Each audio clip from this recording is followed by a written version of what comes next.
Good morning, Bucket Pond family. Welcome back to the channel. Today we are catching some live bladder snails, and we are going to build a brand new jar aquarium for them to live in. I'm very excited about this. It's been a while since we've really been out here and done any collecting, but this local pond here happened to have some nice bladder snails inside.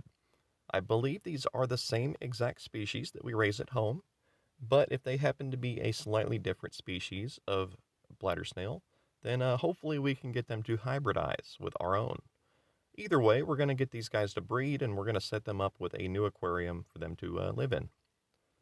So to start with, we have a 1.6 liter, 54 ounce glass canister.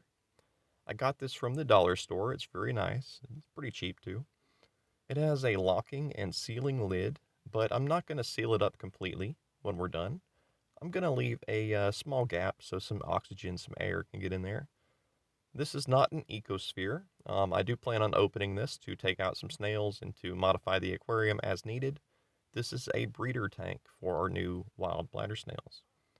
So we're going to use some river silt and some red lava rock in this project. This is the same silt that I've been working with elsewhere. It's essentially a very heavy and very fertile sand. And we have some red lava rock. This stuff is lightweight.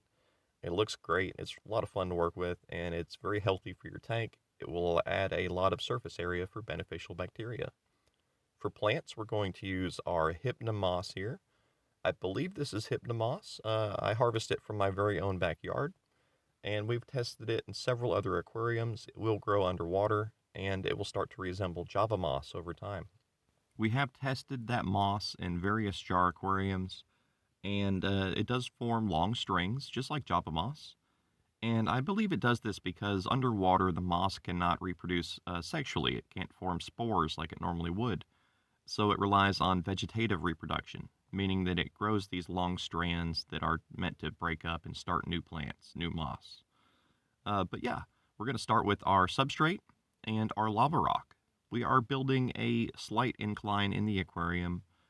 The goal here is to have the front be a bit lower than the back, and we're doing this because it will add the illusion of depth to the tank, and it will allow us to easily view everything from the front. Now, most of this will be underneath the moss layer, so we're not going to worry too much about how it looks. We're just building the foundation. We want that nice incline, and it looks pretty good. So we're going to add our moss layer. This is one cohesive mat that was grown on dry land, but it will grow underwater. And Java moss operates in a very similar manner. Most Java moss is grown on dry land, and then they transplant it into an aquarium where it will grow a bit differently. And now we're adding our water here. This is good, clean water from an underground well. You can use city water or tap water, but I would advise against it. Anything that's been treated with chlorine has a number of contaminants inside that can cause cancer, and they say that it's not harmful in small amounts, but who knows what they'll say in the next 10 years. So our moss here is trying to float.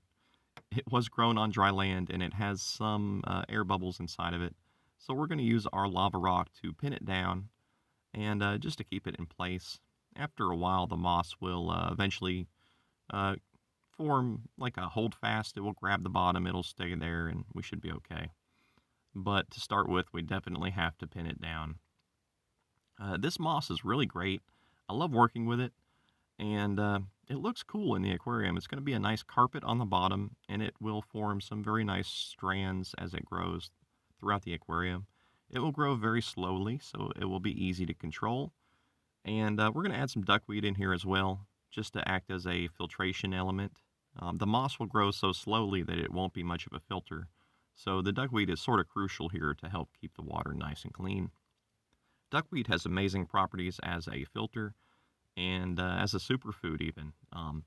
Humanity should be making better use of duckweed in the future. But this duckweed came from my Bowfront aquarium, which will get an update very soon. Some friends and fans have asked for an update on that tank, and it still looks great, and I will fill you in very soon. But here's the wild snails. There's a good chance that some of our own bladder snails have made it in as hitchhikers on the duckweed, and if so, that's okay. We do plan on crossing our snails with these wild snails eventually, so we won't worry too much about it. But here's a good example of why you need a lid on a tank. Occasionally, you'll have a few explorers that try to crawl up out of the aquarium, and they will dry out eventually. So it's good to have a lid on there. I will open this tank and mist it occasionally, just to make sure that any snails or eggs that they lay above the surface of the water, I'll make sure that they stay moist and that they stay alive. But here they are, exploring the duckweed. They didn't have any duckweed in their pond, so they've never seen this before. I imagine it's like a whole new world to them. Now, I do have some concerns. If these guys are a slightly different species of bladder snail, they may require a slightly different type of aquarium to thrive. And I did find them in some mud, so it would make sense that maybe I'll have to set up a different type of tank for them to do well. But I wanted to build this jar aquarium and see if I couldn't get them to start reproducing in here, kind of like my other bladder snails. But if anything goes wrong, if the wild snails do not survive in here, I will toss some ram's horns in here and we'll have a very nice ram's horn jar aquarium. But that's a subject for an update video later on. If these snails do not survive, I will go back to that pond. I'll bring a bucket and I'll do what we've always done. We'll build a bucket pond. We'll take a bunch of the mud from that pond, we'll take some of the plants and a bunch of the water from that location, and we'll simulate that very pond. We'll bring that home, and we'll see if the snails won't reproduce in that type of setup. But they should do well in here. I'm hopeful we should get lucky and get them to breed here. This tank looks a little sparse right now, but over time that moss will grow, the duckweed will reproduce, and we'll have a very nice planted snail aquarium. So that's it for this build video. I'm calling this the Wild Snail Canister Aquarium, and I think it looks pretty good. It's kind of simple, but it's also kind of elegant. So yeah guys, I make weekly videos. I try to upload around Saturday or Sunday, depending on my work schedule. Please like and subscribe if you enjoy the content. And don't be shy, drop a comment. I love to hear from you guys. We'll have some update videos coming soon. Some of the jar aquariums look good, some of them don't. But we'll see. Thanks for watching, guys. I will see you next time, and have a great day.